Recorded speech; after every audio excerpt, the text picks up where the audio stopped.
পরের খবরে চোখ রাখি। বীরভূমে আদিবাসীদের গোষ্ঠী কোন্দল, ইলামবাজারে বিক্ষোভের পাল্টা বিক্ষোভ, তৃণমূল কর্মাধ্যক্ষের বিরুদ্ধে জুলুমের অভিযোগে তরজা। গত সপ্তাহে তৃণমূলের ঝান্ডা নিয়ে অবরোধ আদিবাসীদের, এরই প্রতিবাদে আজ পাল্টা অবরোধ আদিবাসীদের অন্য গোষ্ঠী। ঠিক কি হয়েছে আমরা জানবো ইন্দ্রজিৎ আমাদের প্রতিনিধির কাছ থেকে। ইন্দ্রজিৎ, দেখো, একদম যেটা বলে রাখবো, ইলামবাজারে যে চৌপাহাড়ি জঙ্গল এলাকা রয়েছে সেই এলাকার বেশ কিছু আদিবাসী মানুষ গত সপ্তাহে শুক্রবারে কিন্তু একটা বিক্ষোভ দেখিয়েছিল ও রাস্তা অবরোধ করেছিল। তাদের দাবি ছিল যে ওই এলাকার তৃণমূল নেতা তথা বীরভূম জেলা পরিষদের মৎস্য কর্মাধ্যক্ষ রবি মুর্মু ওখানে জুলুম করছেন, জমি কেটে নিচ্ছেন, জমিতে চাষ করতে দিচ্ছেন না, এই সমস্ত অভিযোগ ছিল। তারই পরিপ্রেক্ষিতে আজকে রবি মুর্মুর অনুগামী বলেই পরিচিত সেই সমস্ত আরো বেশ কিছু আদিবাসী মানুষ তারা কিন্তু রাস্তায় নেমে আসে এবং তারা রাস্তা নেমে দীর্ঘক্ষণ রাস্তায় বিক্ষোভ দেখায়, রাস্তা অবরোধ করে এবং তাদের দাবি রবি মুর্মুকে কলঙ্কিত করার জন্য বেশ কিছু মানুষ একত্রিত হয়ে তারা তৃণমূলের পতাকা নিয়ে রাস্তা অবরোধ করেছে। এবং এর পরিপ্রেক্ষিতে তারা জানিয়েছে যে তারা সম্পূর্ণভাবে বিজেপির লোক। যদিও বিজেপির পক্ষ থেকে দাবি করা হচ্ছে যে এটা সম্পূর্ণভাবে একটা তৃণমূল কংগ্রেসের গোষ্ঠী কোন্দল এবং সেই গোষ্ঠী কোন্দলের জন্যই কিন্তু দুই পক্ষই তৃণমূলের পতাকা নিয়ে রাস্তা অবরোধ করছে, এর সঙ্গে বিজেপির কোনো যোগসাজশ নেই, এমনটাই কিন্তু দাবি করছে বিজেপি নেতৃত্ব। উল্টো দিকে রবি মুর্মু যার বিরুদ্ধে অভিযোগ ছিল এবং যার হয়ে আজকে রাস্তায় নামা হয়েছিল তিনি জানিয়েছেন এর সঙ্গে তৃণমূল কংগ্রেসের কোনো যোগ নেই, অর্থাৎ কংগ্রেসের কোনো যোগ নেই। ধন্যবাদ।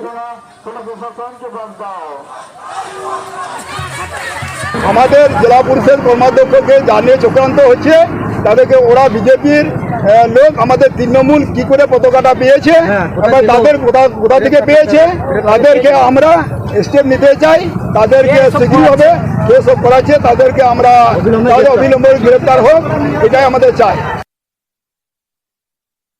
যেসব বুথ আজকে হেরেছে সেসব বুথে তাদের বুথ সভাপতিদেরকে চেঞ্জ করবে। আমি তো শুনছি ব্লকে অনেক রকম নেতা আছে যারা তারা চেঞ্জ হবে। ওদের এখন মাথা খারাপ হয়ে গেছে, একচিটিয়া একটা রাজত্ব করছে জঙ্গলমহলে, সেটাকে বজায় রাখার জন্য আজকে এরকম একটা প্ল্যান করছে। তাতে বিজেপির কোনো কিছু যায় আসে না, ওদের নিজস্ব গোষ্ঠীদ্বন্দ্ব, এতে বিজেপির মাথা ব্যথার কোনো কারণ নেই। আমাদের ইলামবাজার ব্লকে আমাদের কোনো গোষ্ঠী নেই, আমাদের এখানে বিজেপির কোনো ক্ষমতা নেই।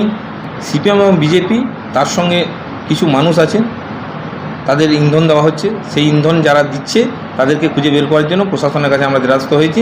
প্রশাসন তো এই ব্যবস্থা নিচ্ছে এবং সেই প্রতিশ্রুতি দিয়েছেন তারা খুঁজে বের করবে কারা এই চক্রান্তর সঙ্গে যুক্ত। মালদার গাজলে গতকাল সমবায় ব্যাংকে দিনে দুপুরে যে দুঃসাহসিক ডাকাতির ঘটনা, ইতিমধ্যে 4 জনকে গ্রেফতার করেছে পুলিশ। এবার ডাকাত দলের ফেলে যাওয়া বোমা উদ্ধার হলো। ডাকাত দলের ফেলে যাওয়া ব্যাগে মিলেছে সকেট বোমা।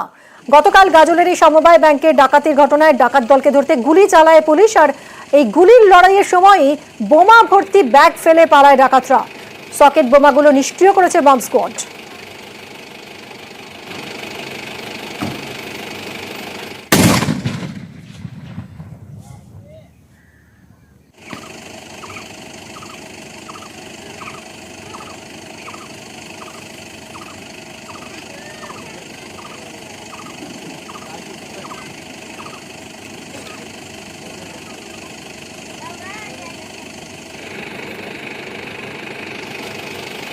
ডাকাত দলের ফেলে যাওয়া বোমা উদ্ধার, সেই বোমাগুলিকে নিষ্ক্রিয় করে বম্ব স্কোয়াড।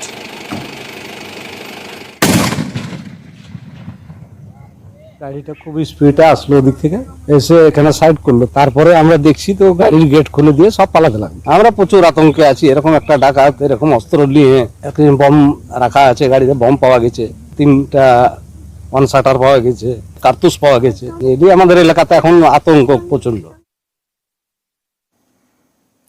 ডাকাত সমীর মণ্ডলের বিজেপি যোগ। 2018 সালে পদ্ম টিকিটে পঞ্চায়েতে লড়াই করেছিল এই সমীর মণ্ডল।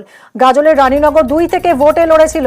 ডাকাতিতে গুলিবিদ্ধ ব্যাংক কর্মী সমীরের আত্মীয়, তবে দুজনের মধ্যে সুসম্পর্ক নেই বলেই দাবি। এই সমীর মণ্ডলই ডাকাতির মাস্টার মাইন্ড।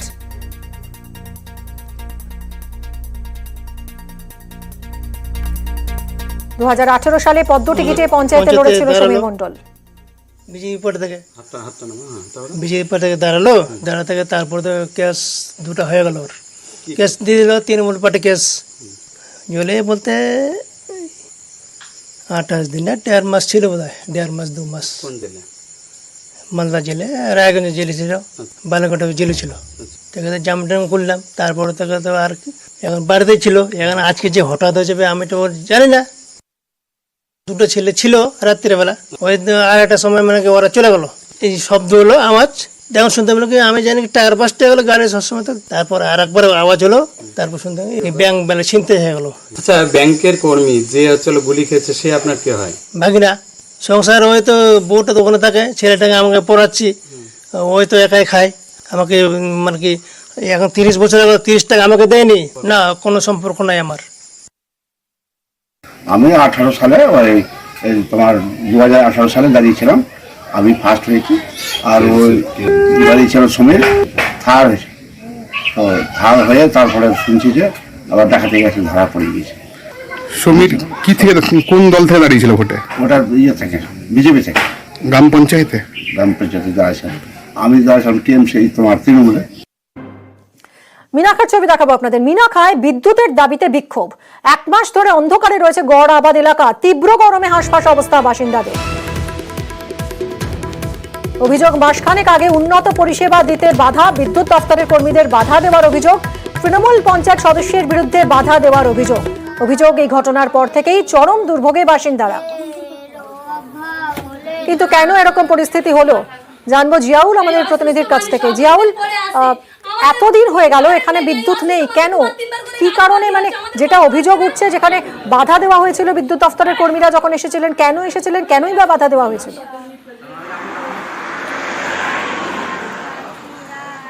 দেখো, বাধা দেওয়ার অভিযোগ, অর্থাৎ এলাকার যে তৃণমূল পঞ্চায়েত সদস্য তার জমি দিয়ে নাকি সেখান থেকে পোল গেছে, সেই পোল তিনি আর বসাতে দেবেন না। অর্থাৎ প্রায় 70 থেকে 80 বছর ধরে এখানে এই জমির উপর দিয়ে সেখানে বিদ্যুতের পোল রয়েছে এবং সেখান থেকে বিদ্যুৎ পরিষেবা দেওয়া হতো। কিন্তু হঠাৎই বিদ্যুৎ দপ্তর থেকে উন্নত পরিষেবার জন্য সেটা কেবল তার, অর্থাৎ মোটা তার দিয়ে সেখান থেকে বিদ্যুৎ পরিষেবা দেওয়ার জন্য গ্রামের বিদ্যুৎ তার ফেলছিলেন এলাকায় বিদ্যুৎ কর্মীরা। কিন্তু সেখানেই বাদশাদে এলাকা তৃণমূল পঞ্চায়েত সদস্য আলাউদ্দিন, তার দাবি তার জমির উপর দিয়ে নাকি বিদ্যুতের তার যাচ্ছে, ফলে আগে যা হওয়ার হয়েছে এখন তিনি আর নতুন করে সেই জায়গা দিয়ে কেবল তার যেতে দেবেন না, ফলে তিনি কাজে বাধা দিলেন। ফলে বিদ্যুৎ দপ্তরের কর্মীরা এখানে সেই কেবল তার রেখেই তারা চলে গেলেন।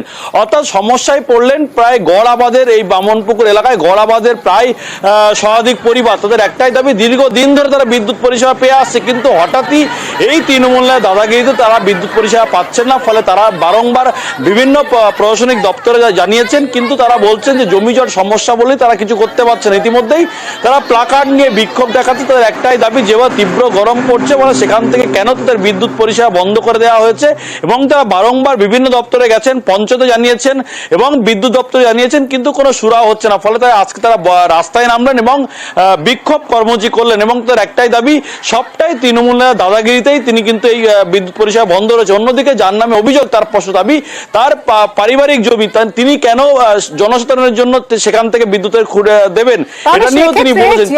এই অভিযোগটা যখন উঠছে যে তার পারিবারিক জমির উপর দিয়ে তিনি কেবল নিতে দেবেন না, সেক্ষেত্রে বিদ্যুৎ দপ্তর কি বিকল্প কোনো ভাবনা করতে পারছে না? কারণ গ্রামবাসীরা সাফার করছে, ছোট ছোট পড়ুয়ারা, তারা কিভাবে রাত্রিবেলা মোমবাতির আলোয় তারা পড়ছে, প্রচন্ড গরম, হাঁসফাঁস অবস্থা তাদের।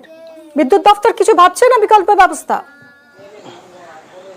একদম, দেখো, বিদ্যুৎ দপ্তর যেটা স্পষ্ট দাবি যে তাদের হাত পা বাঁধা, তার কারণ যেখান থেকে পোল ছিল সেই পোল দিয়েই তারা উন্নত পরিষেবার জন্য কেবল পরিষেবা লাইন দেওয়ার কথা, কিন্তু জমির মালিক তিনি বাদ সাধছেন, ফলে তাদের হাত পা বাঁধা, তাদেরও কিছু করার নেই। তারা কিভাবে নতুন করে পোল নিয়ে আবার কোথা থেকে যাবে, আবার সমস্যা হতে পারে, ফলে তাদের হাত পা বাঁধা। ফলে তারাও কিন্তু ভরসা করছেন এই পঞ্চায়েত সদস্য যদি নিজের ইচ্ছায় তার জমির উপরে পোল না বসাতে দেয়, তাহলে এই সমস্যা সমাধান হবার কোনো জায়গা নেই। ফলে এখন দেখার বিষয়, এই পঞ্চায়েত সদস্যর একদিকে মিনাকা থানার পুলিশ সেখানে গিয়ে বলে এসছেন যেখান থেকে পোল বসানো ছিল সেখান থেকেই বসাতে হবে, কিন্তু এই তৃণমূল নেতা তার দাদাগিরিতে মূলত কার্যত অন্ধকারে ডুবেছে এই গ্রামটি। এবং সব থেকে বড় সমস্যা, ছোট ছোট পড়ুয়ারা তারা পর্যন্ত পড়াশোনা করতে পারছে না, তার কারণ দীর্ঘদিন তারা বিদ্যুতের আলোয় পড়াশোনা করেছেন, কিন্তু সেখানে হঠাৎই প্রায় 1 মাস ধরে সেখানে বিদ্যুৎ পরিষেবা বন্ধ। এখন দেখার বিষয়, সমস্যার জটে আটকে রয়েছে এই মুহূর্তে গোটা পরিস্থিতি। আমরা একবার শুনি পঞ্চায়েত সদস্য কি বলছেন। আমাদের মিনেকা থানা থেকে মেজবাবু আমাদের এখানে এসে আমাকে ডেকে বলে, এখান থেকে তোমরা কারেন্ট দাও না কেন?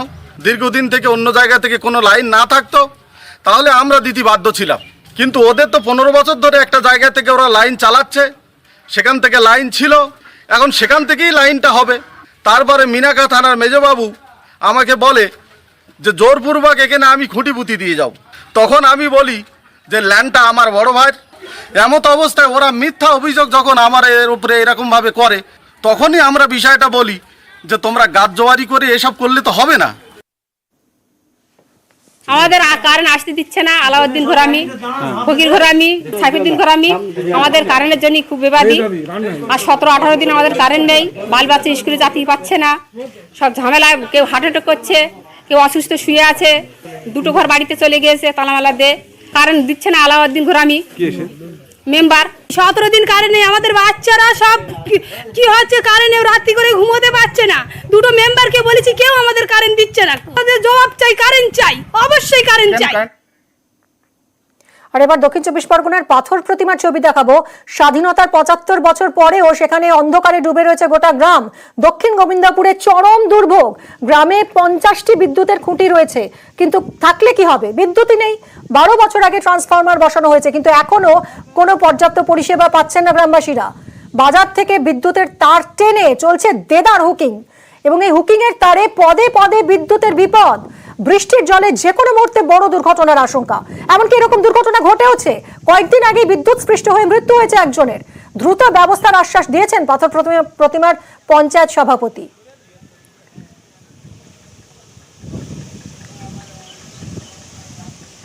বিশ্বজিৎ আমাদের প্রতিনিধির সঙ্গে কথা বলবো। বিশ্বজিৎ, এটা একটা মারাত্মক পরিস্থিতি যেরকম দেখা যাচ্ছে, মানে গ্রামবাসীরা হুকিং করে বিদ্যুৎ নিচ্ছেন, অথচ কোনো হেলদোল নেই প্রশাসনের।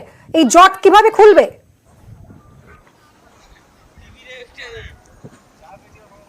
হ্যাঁ দেখো, একেবারে যেটা গ্রামবাসীরা কিন্তু পরিস্থিতির চাপেই কিন্তু শেষ পর্যন্ত বাধ্য হয়েছেন।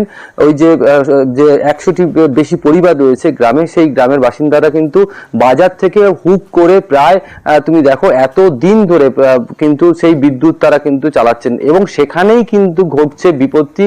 এবং বিভিন্ন সময় যেহেতু গাছের উপর দিয়ে লাইনগুলোকে নিয়ে যাওয়া হয়েছে, বিভিন্ন জায়গায় তার কাটা রয়েছে, সেখান থেকে কিন্তু বিভিন্ন রকম দুর্ঘটনাও কিন্তু ঘটছে। কয়েকদিন আগেই একজন মারা গিয়েছে, এবং তার আগেও এরকম দুর্ঘটনা ঘটে যাচ্ছে। ওরা গ্রামবাসীদের যেটা অভিযোগ, বারে বারে প্রশাসনের দ্বারস্থ হয়েছে, পঞ্চায়েত থেকে শুরু করে বিডিও অফিস, ইলেকট্রিক অফিস, সমস্ত অফিসকে জানালেও মানে কোনো রকম কিন্তু কাজ হয়নি। হ্যাঁ, কাজ হয়েছে, তবে কাজটা কি, 12 বছর আগে 50টির মতো খুঁটি দেওয়া হয়েছে, ইলেকট্রিক পোস্ট দেওয়া হয়েছে। সেই পোস্টগুলো কিন্তু যখন আমফান এলো তখন সেগুলো ভেঙে পড়ে রইলো, সেই পড়ে রইলো। কাজ কিন্তু হয়েছে, ট্রান্সফর্মার বসেছে, কিন্তু কোনো রকম লাইন তাদের জন্য যে বিদ্যুৎ সংযোগ সেটা কিন্তু করা হয়নি। আর কেন করা হয়নি তার উত্তর কিন্তু কারোর কাছেই নেই। এবং আমরা যেটা পঞ্চায়েত সমিতির পাথর প্রতিমা পঞ্চায়েত সমিতির সভাপতির সঙ্গে কথা বলেছিলাম, তিনি যেটা বললেন যে 2 মাসের মধ্যে সমস্যা সলভ হয়ে যাবে। এতদিন কেন হয়নি? 12 বছর ধরে যে সমস্যার কোনো সমাধান হয়নি, 2 মাসের মধ্যে সেই সমস্যার সমাধান হয়ে যাবে বলছেন পঞ্চায়েত সভাপতি। আমরা একবার শুনি তার বক্তব্য।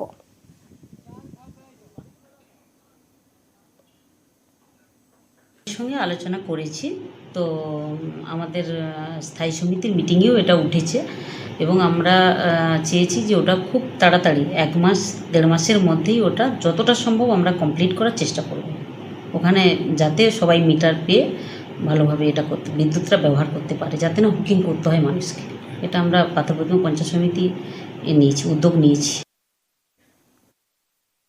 আমফানে সব ভেঙে তছনছ হয়ে গেল, তারপরে আর আসেনি কারেন্ট সার্চ করে, আমাদের হুক করে কারেন্ট জ্বালতে হচ্ছে।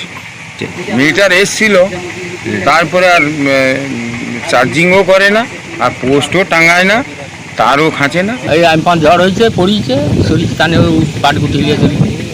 আর তাহলে এখন কিভাবে কারেন্ট জ্বালান? এখানে আমাদের এইখান থেকে হুক মেরে তার লেগে গিয়ে প্রতিদিন একজন মারা গেল। কারেন্টটা এমন আছে, আমাদের এদিকে লাইনটা দিচ্ছে না, যদিও পোস্টটা পুঁতে দিয়ে গেছে, তাও আমফান জোরে ভেঙে গেছে, তাও এসে সাইজ করে দিয়ে যায়নি। 15-20 বছর আপনারা এইভাবেই চলছে? হ্যাঁ, এইভাবে চলছে। পশ্চিম মেদিনীপুরের ঘাটালে শিলাবতীর ফুটব্রিজ নিয়ে চাপানুতর। প্রভাব খাটিয়ে ফুটব্রিজের জায়গা বদল, তৃণমূল ব্লক সভাপতির বিরুদ্ধে অভিযোগ উঠছে। বিক্ষোভে ঘাটালের নিমতলার বাসিন্দারা।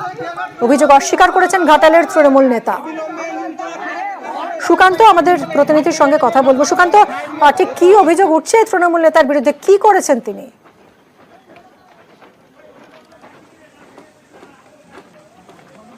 দেখো মিমি, ঘাটালের শিলা রাজনগর থেকে দাসপুরের গাদিঘাট এই এলাকার যে শিলাবতী নদী, সেই নদী পার হওয়ার জন্য এলাকার মানুষকে বাঁশের সাঁকো পারাপার করতে হয় এবং প্রতি বছর বন্যার সময় সেই সাঁকো ভেঙে যায়, যার ফলে 2024 লোকসভা নির্বাচনে যখন সাংসদ দীপক অধিকারী ওই এলাকায় গিয়েছিলেন, তখন এলাকার মানুষ এবং পড়ুয়ারা তাকে ঘিরে ধরে একটি ব্রিজের দাবি করেছিলেন।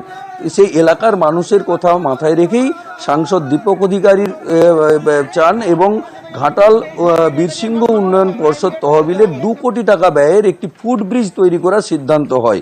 সেই সিদ্ধান্তর পরেই এলাকার মানুষ কিন্তু তারা বলছেন যে গাদিঘাট নয়, নিমতলা এলাকায় ওই ফুটব্রিজ তৈরি করতে হবে। তার ফলে তারা আজকে বিক্ষোভ দেখান এবং শুধু বিক্ষোভ না, তারা রাস্তা অবরোধও শুরু করেন। তাদের দাবি যে ওই এলাকার অর্থাৎ ঘাটালের শিলা রাজনগর এলাকার ঘাটাল ব্লক তৃণমূলের যে সভাপতি দিলীপ মাঝি, তিনি তার প্রভাব খাটিয়ে নিজের এলাকাতেই ফুটব্রিজটি তৈরি করছেন। অবশ্য দিলীপ মাঝি পরিষ্কার জানিয়ে অনেক ধন্যবাদ। এখানে ফায়ার ব্রিগেড, এখানকার যে বাজার, সবজি বাজারটা করতে আসতে হয়, উপাসকারের যাবতীয় লোক প্রত্যেককে এই রাস্তা পারাপার করেই যেতে আসতে হয় এখানে বাজার। এটা আমাদের 100 থেকে 200 বছরের পুরনো ঘাট। এখানে যাতায়াতে প্রত্যেকে যদি কাউর ঠিকানা বলা হয় না, নিমতলা খেয়াঘাট কোথায়, টু দা পয়েন্ট আসবে এইখানে, সেইখানে দিলীপ মাঝির ঘরের সামনে যাবে না। অ্যাকচুয়ালি পোলটা হওয়ার কথা এখানে তিনতলা পোস্ট অফিসের সামনে, তার সামনে মাথার উপর উঠেই পোস্ট অফিস। লোক তো আর 1.5 কিলোমিটার ঘুরে পোস্ট অফিস আসবেনি। আজ হরিদাসপুরের গাদিঘাট বলতে রসিকগঞ্জ, গাদিঘাট হচ্ছে গাদিঘাট মৌজার মধ্যে পড়ে, তো সেই মধ্যেই কিন্তু হচ্ছে। কোথাও রসিকগঞ্জ, কোথাও নিমতলা শব্দ উল্লেখ নেই। নিমতলায় কেন তারা অবরোধ করছে আমার জানা নেই। আমার মনে হচ্ছে এটা সম্পূর্ণ যারা করছেন এবং যিনি নেতৃত্ব দিচ্ছেন ব্যবসায়িক স্বার্থে, স্কুলের ছেলে মেয়েদের কথা না ভেবে পুরো ব্যাপারটা এসডিওকে জানিয়েছি। মানুষের সুবিধের জন্য হচ্ছে, মানুষ যেখানে চাইবে সেখানে হবে।